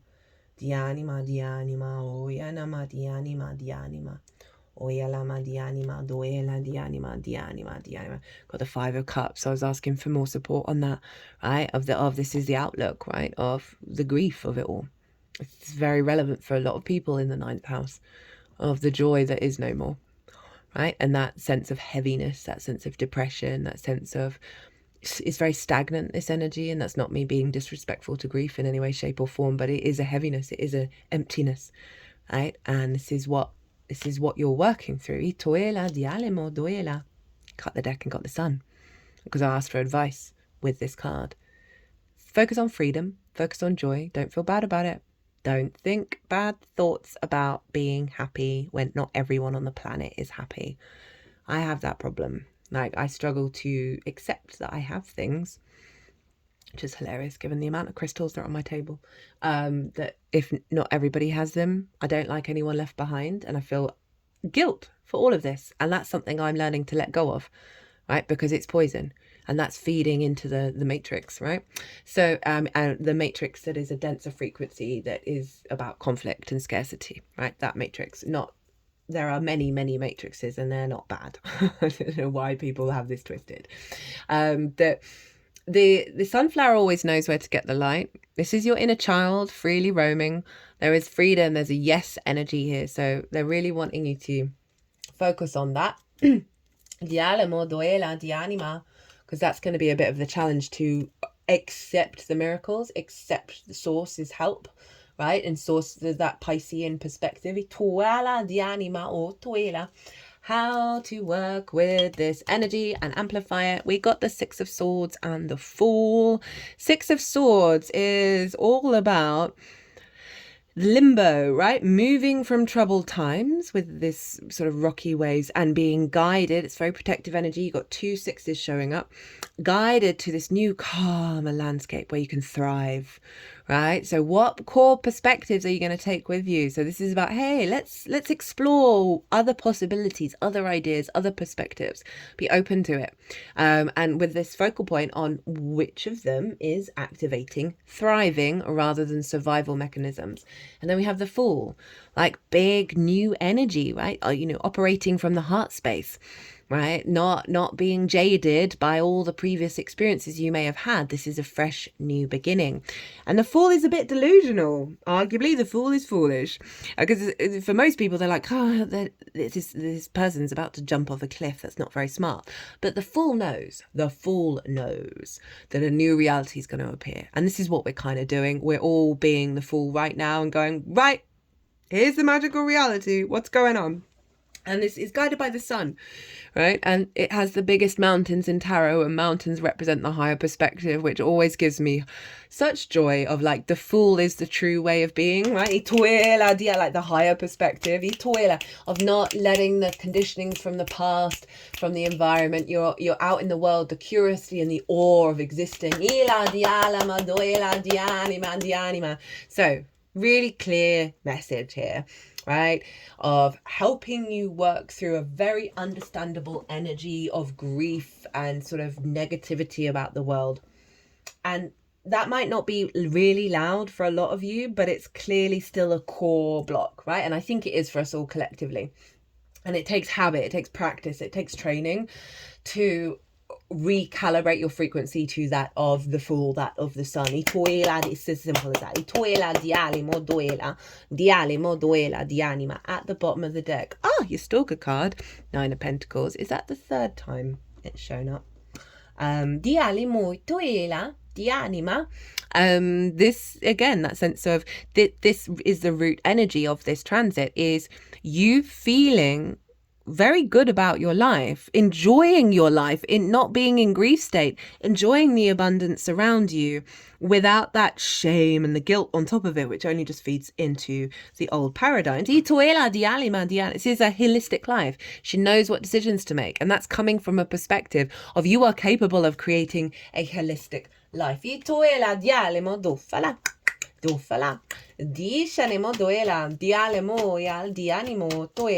interesting you got a Pisces card as the root energy of the Virgo reading, and a Virgo, this is Venus in Virgo, which I think I already said, as the root energy of the Pisces side of it. And this is the South and North Node, they work together. They really do. And this is really genuinely highlighting that. Right, we're going to get some cards for Sagittarius, because that's where, like the Capricorn energy, this North Node is manifesting. And this is in your 6th house of work, the adult in the room. So this is about work, how you figure things out, right? It's physical health, routines, co-workers, and therefore collaboration, and pets, and therefore acts of service. So the adult in the room can struggle to manifest. It's a difficult house to access, right? Very often because the inner child has experienced things that didn't have a good role model, may have faced neglect, that you then can recreate that with yourself, and you're not able to sort of be your full embodiment of self, right? Of, you know, looking after your house, work in a balanced way, working well together, that co-creation with the co-workers, and being responsible and being dutiful to your incarnation and looking after your physical body, that kind of vibe. So this North Node of your perspective is manifesting over in the way that you work. And so this is really with these new perspectives, this new alignment coming in, you're going to be able to work it out and figure it out and implement it into the way that you work very quickly. Like for me, with that North Node, for me it was in Aries. My practice, my perspective focused very much on the I am of it all. And that came through in the work that I did very, very, very, very quickly. You may find you end up getting a pet, right? That's you got some activations going on there in the 6th house. That can be a theme. Also, this alignment of the perspective, the new territory of perspective, is going to be help getting you out of neglecting yourself if that is something that you're resonating with. You're going to find more energy because that North Node brings energy that's funneled into your 6th house of work, right? You're going to have more energy, more momentum to focus on work, to apply these perspectives. You know, it may be through the lens of teaching, and definitely drawing towards you. So if you don't understand how you work, if you don't understand your 6th house, the 6th house can impact relationships. Dianima, right? Because if you don't understand it and you're not able to communicate it with other people, how you're supposed to work together in a really healthy way, right? If you're not the adult in the room for yourself and you're in a relationship, whether that's romantic or a friendship that drains you, that doesn't support the things that would actually really nourish you, but you find yourself just constantly in that loop of doing those things with that person, it's because there's some wounds of neglect in the sixth, right? And so what we really want to do, and you've got a next year and a half to focus on this, is really get into the weeds of understanding how you work, because then you're able to have healthier relationships, because you can communicate that to other people and say, this is how I work, this, you know, and then you can figure out how to work with somebody else. So you're really going to be amplifying that capacity during this time. There's going to be capacity to have healthier routines, of applying these perspectives in, you know, in the habits of it all, and being able to implement it. You've got a lot of support of activating these perspectives in the real world, and you're going to see, when you do, right, you're going to see very profound changes in how you understand yourself as well. It's going to let go, because we've got the South Node still involved as well. It's going to let go of a lot of stuff that we thought was important that isn't. So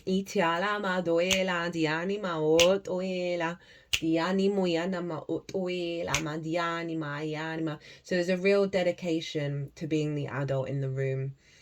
It doesn't mean not having fun in any way. It's just these perspectives, this sense of elevation of your perspective. You know, it serves you to do the hard graft, not in a burnout kind of way, but like to show up for yourself and be that adult in the room for yourself, that actually supports you having more energy, and more vibrancy to be able to do all the things that you want to do. Jupiter. Look to where your Jupiter is in your natal chart. I meant to mention that at the beginning of this. I think I did, maybe not.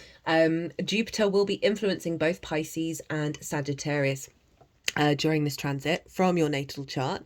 So the themes of the house that Jupiter's in, mine's in the 7th, will be influencing what's going on here. And you can go into further details, as I said, for the Mercury thing, and really get into the weeds of your own natal chart in regards to how this nodal transit is showing up for you, my loves. I have listed in the description box all of the eclipses and the degrees and what kind of eclipse they are and the dates. I've also listed the signs Jupiter's going to be in for the whole transit as well. It's going to be moving into your sign, Cancer. It's going to do the whole of the Cancer transit. So that's really powerful. I love that. I can't wait for that. It's currently in Gemini, so it's really giving you a lot of support with everything that came through here. I've also listed the signs that Mercury is going to be in.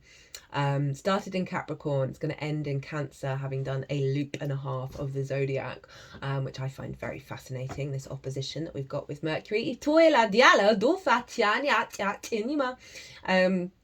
else did I want to say? Oh, Oracle card. No, we're doing these. Lol. Right, so the intention, Queen of Wands, love this is fire energy, inner Sagittarius energy, which is fire. Queens cultivate, they bring depth and nuance, they strategize, they establish a strong foundation in order for the king to take action, right? This is feminine energy, yin energy, not sex specific, and we have it all within us. And this is the real power that you're activating here. This is the intention of this transit, is for you to be in your power, in being the adult in the room. And this is giving you energy, this is giving you life. This is she's being guided by the sunflower. She always knows where to get the light, where to get that energy, where to get that inspiration, where to do the thing. There's a cat there, so as I said, for some of you, that you might be getting a pet. You might be getting a pet.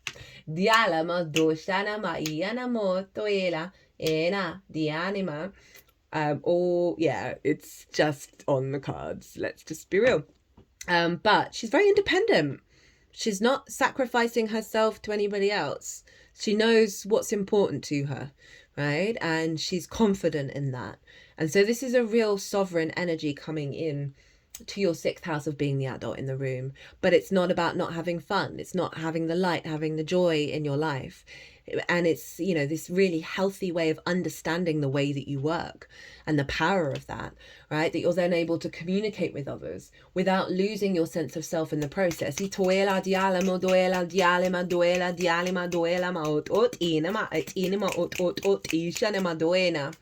How to work with this energy. We've got the star. Hi, Aquarius.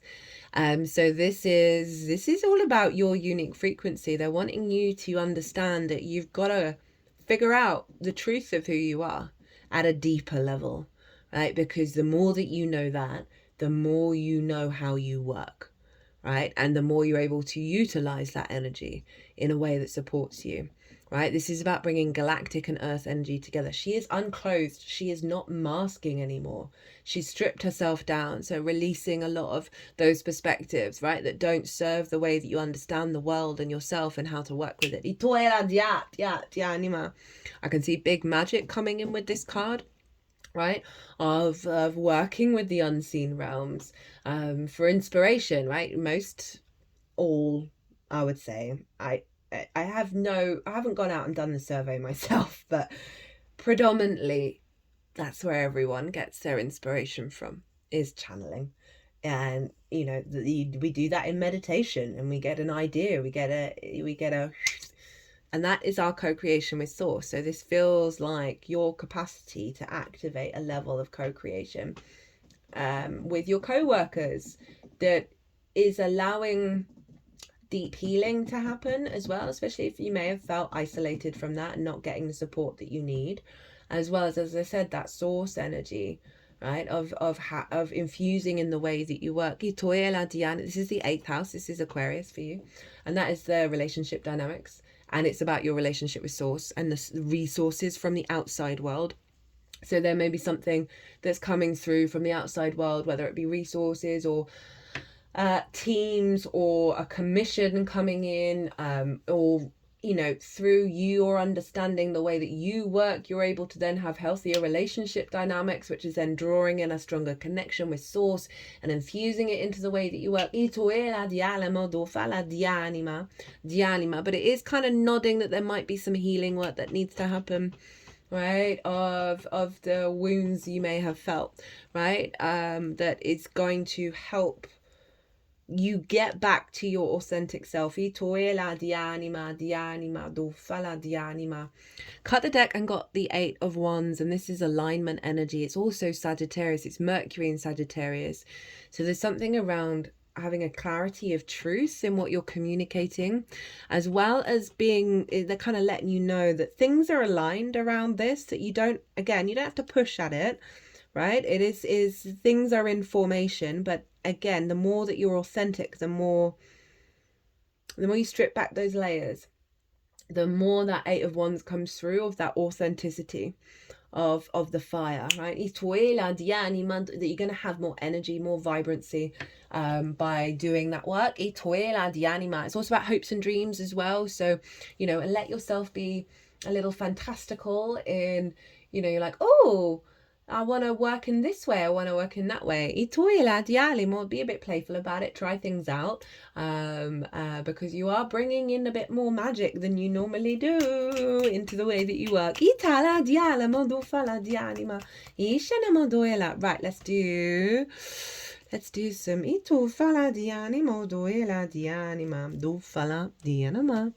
Dianima. Let's get some oracle cards. So first up is the 4 Agreements Oracle. This is based on a book called The 4 Agreements, which is probably the only book that I will recommend to anybody. And this is a very short book, and if you follow those 4 agreements, your life will change. There's no getting around it.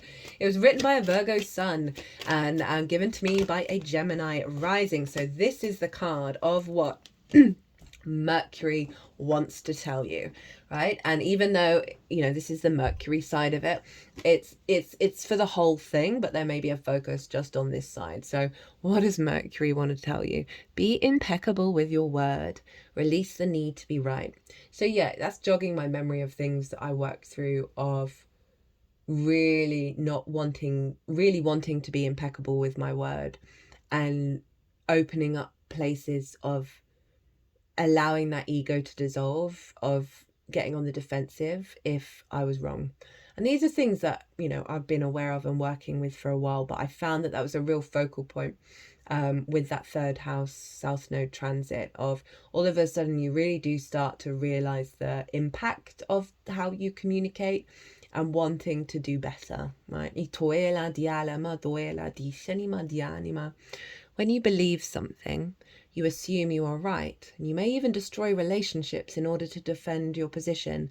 Let go of the need to defend your position. Yeah, that message has already come through, and so it's just like doubling down on that of the conflict, the you know, that Four of Wands, which it's gone, Four of Pentacles of like holding on to old structures, holding on, you know, that Four of Pentacles is, you know, in its more negative term, very stubborn, right? And finding the inner peace to be okay, to be wrong, especially Virgo. I say that as a Virgo sun, which is like all about perfectionism, is really just, it just shuts off so many possibilities. Di alma duela di anima, di alma duela di anima, di shanamo duela di anima. Or, you know, and this also ties into the main intention of that Virgo energy, is letting go of certain structures that have blocked the Pisces energy from coming through. So yeah, it's very perfect and very on the money with that one. Itoela di anima, di anima, di anima, di anima. We've got to trust. Oh, no, that's two. Got to trust in the unfolding, right? And trust in the unseen realms that we don't know anything. The more you realize that, the more you come into peace. And it isn't about then exploring and figuring things out and giving up on, you know, being curious. It's not that at all. It's just that kind of acknowledgement. Well, this may change. This may change. I may change. Life may change. Science may change. I mean, we're finding that out already, aren't we? And that's why I'm so amazed at so many academic professions. And I get it, because there's a scarcity mindset of you've got to toe a certain line. You can't dismantle these textbooks that we've been giving to children for so long. I get it, but also the whole academic vibe is that you are stepping into territory of making a guess, figuring things out that may be true in that moment, but then may change when more things are uncovered. Di tu fala di anima, di shanemo duela di anima o toela. Dishanimo toela di anima. Okay, right. Next up we have from Jupiter. Di alamo toela di anima. We have repairing the veil, forgiveness. Making amends, recognition of our unity. Between all of us is a thin veil appearing to be a space that separates us. We look through this veil and believe ourselves to be distinct from each other. We assume that our thoughts and feelings are our own. We see bodies and objects and the spaces between them, so we engage the world in relationships between a duality of us and them. This veil serves as a mysterious illusion, making it so hard to believe in our inherent connection and unity. We can't always remember that what we do to someone else, we at the same time do to ourselves. When we claw at the veil out of fear, anger, jealousy, or resentment, manipulate another, misuse our power, or allow someone's actions to diminish us, we create a wound felt by many, not just those of us in the smaller direct relationship. Now is the time to examine where your actions have caused difficulty or harm to someone else, and also where you have been the recipient of harm. This is very that Five of Cups vibe. Itoela di anima, itufala di anima. Regardless of what side you are on, it's important to take responsibility for healing this rift by bringing love, compassion, deep listening, and presence to whatever is not in harmony. Do this for you and for your own liberty, as you become an unwitting hostage once you take the role of perpetrator or victim, both positions of weakness. Let go of all your resentments, know your part of the dynamic, and make the appropriate amends with that newfound wisdom and understanding. Healing, forgiveness, and mending what is broken in your world is a sweet, much-needed declaration of freedom. Itoela diala madufala diana gishaniana utoena. Yeah, that feels heavy, Cancer. That feels really significant of like a core archetypal wound of around conflict, right? That bully victim cycle. However that shows up, whether you're healing your stuff or past life stuff or ancestral stuff, or just generally the collective, because it's Pisces, of that sense of separation and isolation that is very loud on the main stage. And you have Pisces in the ninth, so you're naturally inclined to this sort of undulating, boundaryless, everything's connected, the all within the one kind of vibe. And I can imagine that this has taken a hit over and over and over and over again. Over and over and over and over and over and over and over again. And this North Node is really helping you get back to who you really are. Itoela di alma, duela di anima. And it's interesting, it's bringing in that South Node energy of like letting things go, clearing the decks, and allowing this balm to come in from this North Node in Pisces, where we're not forcing what's going on, we're not forcing the direction. It will unfold in the way that serves your soul. And that's tying us back into the Fool. Itoela di anima, duela. No way. No way. So I'm shuffling the next deck, right? This lovely deck. It's called Earth Magic Oracle, and it's for the Virgo energy. What did I just say? I just said the unfold. That's wild, and I did not see it. It came out just afterwards. Whoa. Whoa. My mind is literally imploding. The anima. Yanima tu fala. And that's the part of it. We're going to be like, whoa, whoa, whoa, whoa, whoa. But we've got to learn to like, oh, this is the reality. We've got to trust. It's not weird anymore. It's literally just the reality that we're in, this level of synchronicity. Unfoldment. The lotus flower sits upon one of its leaves, having risen to the surface as the sun, held in the hand of God, invites it upwards to the light. This unique plant is rooted in the mud and muck at the bottom of a body of water, its stem reaching up to the surface, where the leaves rest quietly. At night, the flower closes and sinks below the surface, only to rise with the daylight and once again gradually unfold its petals, its stem extending above the waterline 3 feet or more. What we learn from this amazing plant is how our own spiritual path unfolds and opens to the light, then at times gently folds in on itself for a proper rest when the daylight fades. This period is just as necessary as the growth, for it allows the plant to integrate what it has gained in the nourishment during the day. It's also just as important that it is rooted, and it is yet another miracle of nature that something so exquisitely beautiful is formed from the mud and silt at the water's bottom. Kind of very much what I was talking about in terms of that pain and you being blocked from that true Pisces energy because of the very rational materialistic world of like you, even though this is very appropriate for the Virgo South Node of that inner refinement, this is all tied together of that having to have gone through a certain cycle in order to then really trust and believe, because it's now showing up really loudly, that those sort of more non-rational synchronistic, very playful, creative, imaginative perspectives are not being diminished by the judgment of Virgo, right? That sense of, well, that's not a rational way of engaging with the world, right? And so it's really allowing the freedom of that rebirth. Itoela di alma, doela di anima. Your spiritual unfoldment is occurring at all times, whether or not you are aware of it. It is inevitable as long as you put your trust in the hands of the Creator, the one who holds the light. Like the lotus, your soul is always reaching for the light to fulfill its karmic destiny.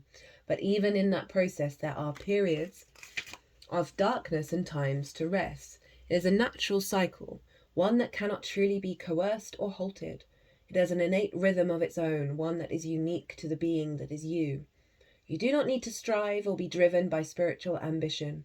It does no good to try to force growth upon yourself, or others for that matter. Allowing is the key here. Allow the place in you that it naturally wants to follow the light, to do so while recognizing that even when you have complete faith, you will face challenges and occasionally suffering.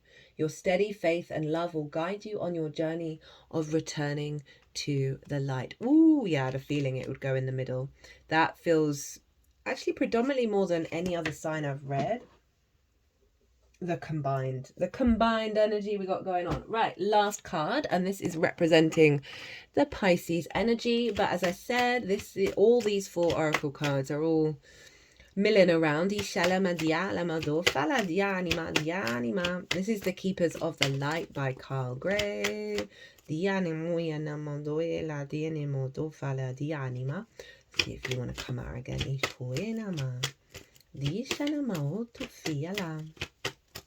Dina, Disana Moduena, Dina,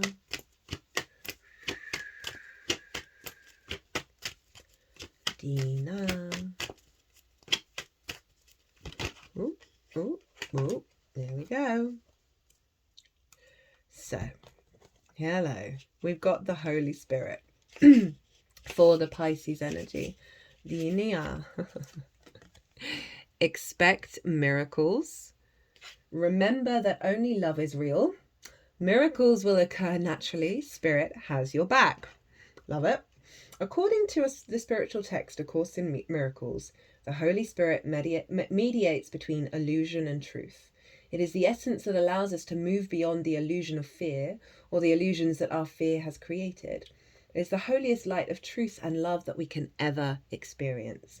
An aspect of our truest self, the self that is never separated from God. When it appears in a reading, prepare for the miraculous. Expect the unexpected. Expect miracles. A real turnaround is possible now. Angels are dancing around you. Leave behind thoughts, memories, and feelings that are no longer serving you. And remember the love that you are. Move into your heart and allow that love to shine out into the world. Then miracles can happen. Ooh, they've just put it at my heart space. Diala madoye shanima. Ina. Diana mo tuela. Well, my loves, what a reading.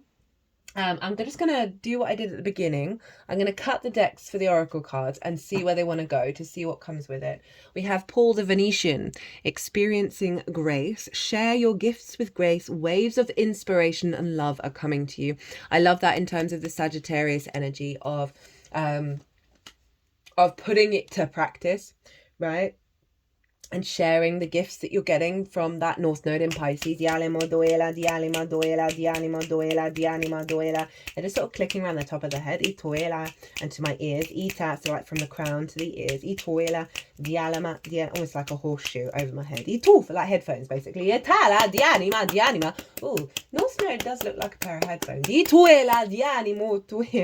Right, cut the deck and got ancestors, generations, right, with the unfoldment, right? So this is a lot of support coming in from past life energy, soul energy, as well as clearing out wounds around communication, the meaning that we find, but that wisdom of the deeper meaning of life, right, that can come from the ancestors that we may feel quite disconnected from. I feel very strongly coming through a lot of healing wisdom as well, from the ancestors, that you're going to be able to, through the way that you communicate, is going to be funneling one in the way that you express yourself to other people, that healing energy, as well as into your 12th house of like anxiety and depression. Repairing the veil, forgiveness, jeweled web, connectivity, right? So this is all about having repaired the veil, and this card's all about go about your day, go about your life, and things will wink at you. That then activate this bigger connective web that you're a part of and you can follow, rather than feeling left out in the cold, right? So it's saying like that is going to, through the repairing of the veil, you are then reconnecting back to source, right? Reconnecting back with the all within the one, and allowing yourself to move with those synchronicities and trust in the process. Like having Pisces in the 9th can mean people question the way that you move through the world, right? Because it's coming from that Pisces energy. you know, Pisces can be very misunderstood in lots of ways. Because it's not that practical, rational energy, it can be discredited as having, you know, is it even real? And so this all feels very strongly of like you reconnecting back to that when perhaps the outside world has been a bit brutal in how it perceives how you understand things. Release the need to be right. We have embrace your freedom. Don't take anything personally. You can gain huge amounts of freedom when you take nothing personally. No spell can affect you regardless of how strong it may be. And if you live without fear, if you love, you will be happy with your life. And that is that sense of getting rid of needing to be right? That activates a sense of self. When you clear that out, then activate a high level of being free, right? Because you're no longer externalizing to the outside world, which often drains us monumentally, and diminishes our understanding of who we are. Okay, and how we communicate that without fear. Ituela dianima. Right, my loves, my lovely Cancers, I hope you enjoyed this video. I hope it resonated. If it did, hit that like button, leave me a comment. I'd love to hear from you. If you want a personal reading, perhaps based on this transit, email me directly. Cancer, forgot to mention at the beginning, should have done, you are ruled by the moon, so eclipses are always going to have more of a resonance with you, my loves, than anybody else, except for Leo, which is the sun. So yeah, this is, as always, it's gonna be transformative and profound. There's no getting away from it. Be good to yourselves, be good to those around you, safe travels, and be well until we meet again.